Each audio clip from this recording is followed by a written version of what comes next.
नमस्कार, मैं हूं उपासना और आप देख रहे हैं यूपी तक। पूर्व बीजेपी विधायक कुलदीप सेंगर पर सुप्रीम कोर्ट का आज बड़ा फैसला आया। उनकी जमानत पर सुप्रीम कोर्ट ने रोक लगा दी है। उनके लिए यह जाहिर तौर पर एक बड़ा झटका है, लेकिन अब सुप्रीम कोर्ट के इस फैसले पर प्रतिक्रियाएं आनी भी शुरू हो गई हैं। पहले जहां बीजेपी के पूर्व सांसद ब्रजभूषण शरण सिंह दिल्ली हाई कोर्ट के कुलदीप सेंगर को जमानत देने के फैसले का समर्थन करते हुए दिखाई दे रहे थे, अब वो सुप्रीम कोर्ट के फैसले के बाद ये कहते हुए नजर आ रहे हैं कि हमारी तरफ से इस पर कोई टिप्पणी नहीं बनती।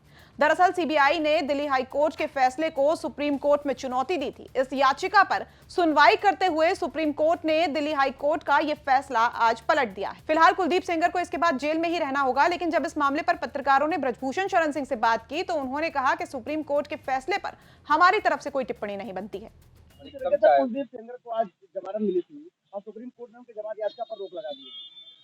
तुषार मेहता ने कहा कि भयावह मामला था और ऐसे में जमानत देना ठीक नहीं है। सुप्रीम कोर्ट ने उनकी जमानत पर रोक लगा दी है, क्या कहेंगे आप?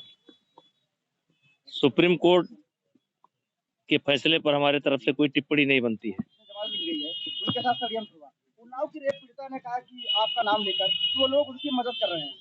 सुनील फोगाट ने भी आपका नाम लेकर काफी लंबा शॉट। चलिए, हम क्या मदद कर सकते हैं किसी की?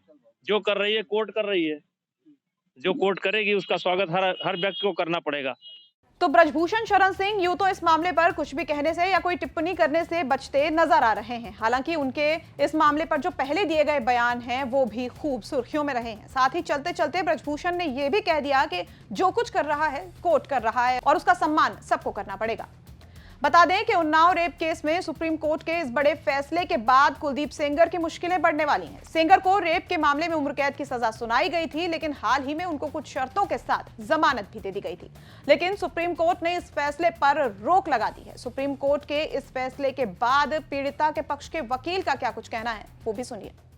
सुप्रीम कोर्ट को धन्यवाद, देश की न्यायपालिका को धन्यवाद। विक्टिम परिवार को पूरा ये आशंका है कि अगर अपराधी कहीं से भी छूट जाएगा उसका गिरोह तुरंत सक्रिय हो जाएगा और अलग तरीके से उसका मोटिवेशन जो बढ़ेगा, उसके गिरोह के लोगों का बढ़ेगा। जो बचे खुचे परिवार के लोग हैं उसको भी मार और मिटा दिया जाएगा। विक्टिम के चाचा हैं, किस प्रकार के? विक्टिम के चाचा का मैं वकील हूं। उनके ऊपर और भी उनके प्रॉपर्टी को बर्बाद करने के लिए, उनके चीज़ों को तरीके के ख़त्म करने के लिए, फाइनेंशियली तो बैकबोन को तोड़ने के लिए ये दबाव बना था। अभी भी उनके परिवार पे उनका जो माइनर बच्चा है जिसकी आइडेंटिटी डिस्क्लोज नहीं कर सकती है, उसको स्कूल से निकाल दिया जा रहा है। उसके स्कूल में रजिस्ट्रेशन नहीं हो रहा है। ये आपने मेंशन किया था कोर्ट में? ये कोर्ट में ये सेपरेट मैटर है, उसके लिए हम लोग जो प्रोसीजर है वो लोग हम स्टार्ट कर रहे हैं। तो अब इस मामले पर आगे क्या कुछ होता है ये देखने वाली बात होगी। इस खबर को लेकर आपका क्या कुछ कहना है हमें कमेंट बॉक्स में जरूर बताइए। गोंडा से एक खबर हमें भेजी है हमारे सहयोगी अंचल श्रीवास्तव ने। उत्तर प्रदेश से जुड़ी तमाम खबरें जानने के लिए बने रहिए यूपी तक के साथ।